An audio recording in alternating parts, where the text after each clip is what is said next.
بسم اللہ الرحمن الرحیم۔ معزز سامعین و ناظرین، آج ہم انجینئر محمد علی مرزا کی ایک دو بونگیوں کا ذکر کرتے ہیں جن کو ہمارے کرم فرما ہے مولانا عمران صفدر صاحب، اس نے کوٹ کیا ہے کہ یہ جو ابو لہب کی بیوی تھی یہ بانچ تھی، اور نبی علیہ الصلوۃ والسلام جب اس دنیا میں تشریف لائے تو یہ اس کے ساتھ حسد کرتی تھی ابتدا سے، اور حسد کی وجہ بھی عجیب و غریب بتائی کہ چونکہ یہ ام جمیل یہ حضرت عبداللہ کے ساتھ نکاح کرنا چاہتی تھی، لیکن بس نکاح نہیں ہو سکا اور اس نے حضرت عامرہ کے ساتھ نکاح کیا، تو اس سے نبی کریم صلی اللہ علیہ وسلم کی ولادت ہوئی، تو یہ اس کے ساتھ ابتدا سے بغض رکھتی تھی۔ یہاں پر اسے بہت سارے دعوے کیے، ایک یہ کہ ام جمیل جو ہے وہ بانچ تھی، اور دوسرا یہ کہ وہ حضرت عبداللہ کے ساتھ نکاح کرنا چاہتی تھی، تیسرا یہ کہ وہ نبی علیہ الصلوۃ والسلام سے ابتدا سے ہی بغض اور حسد کرتی تھی، اور حسد کی وجہ یہ بتائی۔ جو کمال کی بات ہے وہ یہ ہے کہ یہ کتاب نہیں ہے، جو اپنے آپ کو علمی کتابی کہتا ہے، یہ کتابوں میں کہیں پر بھی نہیں ہے، نہ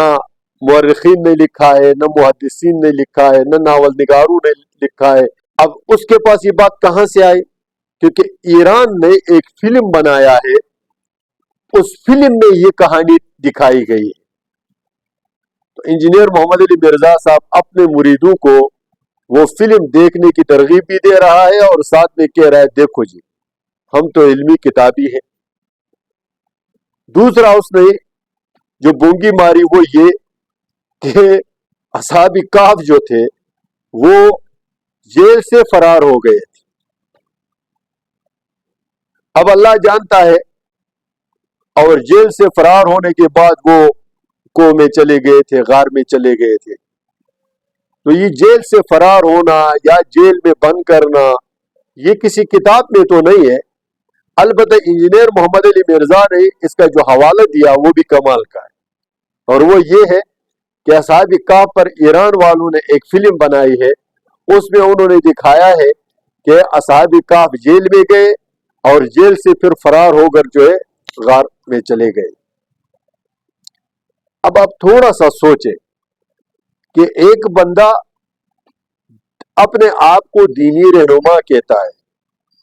اور پورے امت مسلمہ کے مد مقابل کھڑا ہے،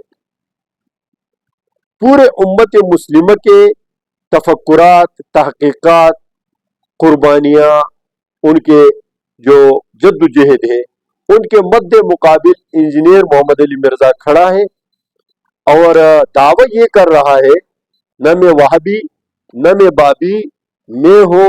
انجینئر محمد علی مرزا علمی کتابی، اور علمی کا یہ حال ہے کہ وہ عربی عبارت نہیں پڑھ سکتا، فارسی عبارت نہیں پڑھ سکتا، ترجمہ تشریح وہی پڑھے گا،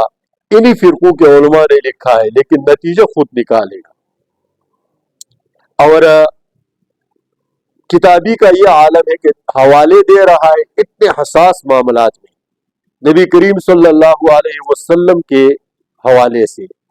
اصحاب کہف جیسے حساس موضوع پر حوالہ کس کا دے رہا ہے جی؟ ایران کے فلموں کا۔ آپ مجھے بتائیں بحیثیت ایک مسلمان، کیا اس طرح کا بندہ علمی مقتدا بننے کا، دینی مقتدا بننے کا اہل ہے؟ اگر ہے تو میں بھی انجینئر محمد علی مرزا کو جوائن کرتا ہوں، جو ڈرامے دیکھنے کا، فلمیں دیکھنے کا داعی ہے اور ترغیب دیتا ہے،